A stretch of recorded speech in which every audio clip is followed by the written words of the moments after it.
Je m'interroge ce jour sur la question du solde en devises, déficitaire depuis pratiquement 5 ans dans ce pays.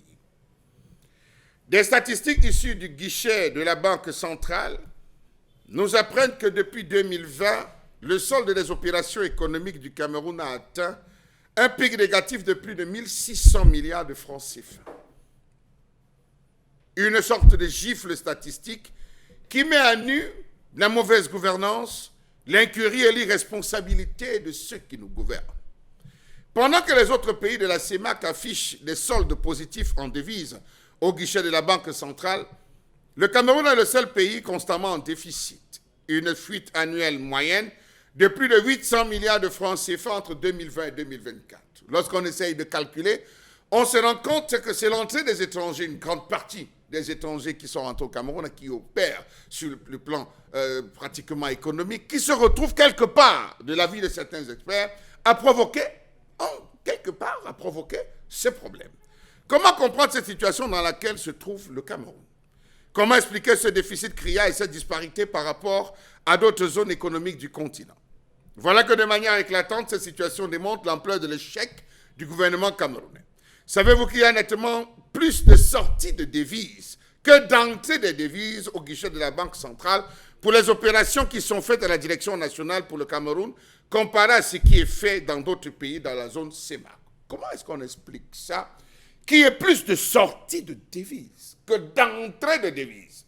Or, on sait que sur le sol camerounais, il y a plusieurs structures, plusieurs entreprises étrangères qui évoluent sur le sol camerounais et qui, en principe, devraient suivre la procédure normale en termes d'utilisation non seulement des fonds et des devises, et en termes de rapatriement si possible. On va prendre un cas assez simple pour ceux qui sont du côté de la Turquie. Tous les étrangers qui se retrouvent en Turquie, par exemple, qui ont assez de fonds qu'ils ont stockés, vous ne pouvez pas sortir de la Turquie et de certains pays dans cette zone avec les fonds en espèces. Vous êtes obligé de sortir soit avec du matériel, soit avec des produits, soit avec une certaine somme, parce qu'on ne permet pas les fuites des devises.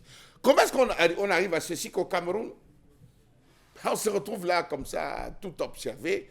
On est dans un sommeil comme si on avait pris un barbiturique, laissant certaines personnes s'amuser comme ils veulent, tant de la part des expatriés que de la part des nationaux. Ça, il faut le dire parce que chacun paie des points d'interrogation sur ce qui sera ou qui deviendra peut-être le Cameroun. Vous savez qu'on est en période, disons, on se prépare à rentrer dans une période électorale. Tout est mort sur le plan des BTP, sur le plan des investissements, tout semble être mort. Et ceux qui se battent même à gagner des marchés, à faire des investissements, lorsque cet argent revient, point d'interrogation, où est-ce qu'ils le mettent?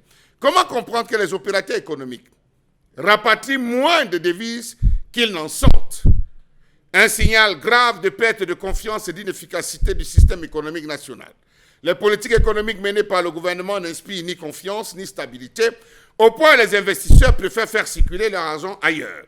Le contrôle des flux financiers est inexistant ou inefficace ou encore impuissant, traduisant l'absence de gouvernance stratégique. Ce déficit chronique est une menace directe pour la balance des paiements, la stabilité monétaire et la souveraineté économique du pays. Pendant que la Guinée équatoriale engrange plus 181 milliards, le Cameroun, supposé locomotive de la sous-région, coule à pic avec moins 800 milliards de francs CFA. Ce n'est plus une contre-performance, c'est une faillite en termes de leadership. Que fait l'entrepreneur en chef pendant ce temps? Point d'interrogation. Que font ceux à qui il a confié les responsabilités? Autre point d'interrogation. Toujours est-il qu'il y a un silence apparent. Tout semble être invisible, figé dans une paralysie institutionnelle qui a laissé l'économie camerounaise, qu'on dit prospère, se vider de ses forces vives. À quoi sert donc? Point d'interrogation. Tout un système qui laisse le pays se faire siphonner sans toutefois avoir une quelconque réaction. Prenons. Comment fonctionne le système chinois au Cameroun? Agriculture, agroalimentaire. Comment fonctionnent les détenteurs?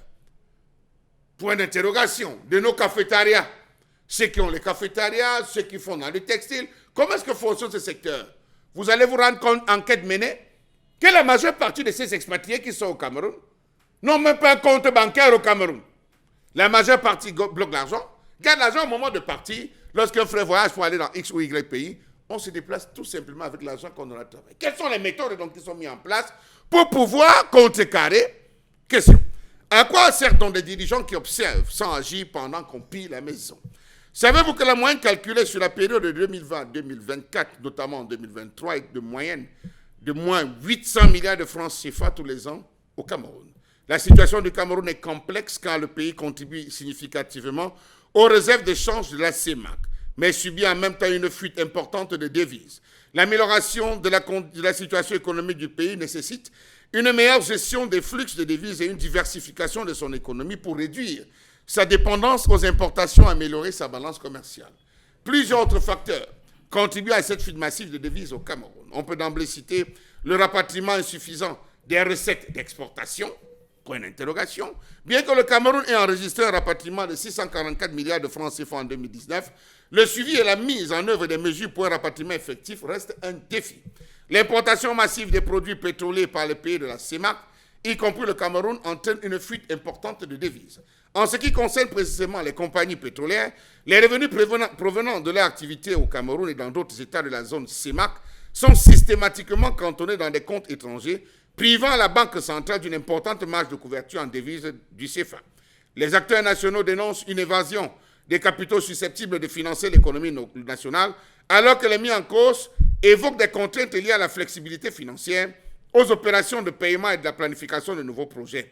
Les chiffres sont là, les autres pays avancent, le Cameroun recule. Pourquoi ne pas prendre donc cette projection et cette vue de l'esprit de la Tanzanie, qui a désormais défini les secteurs dans lesquels certaines personnes devraient véritablement opérer. Et lorsque les investisseurs étrangers arrivent, on les oriente vers les secteurs dont les nationaux n'ont pas assez de capacité, de compétences de CGT pour avoir un contrôle et un regard assez fixe.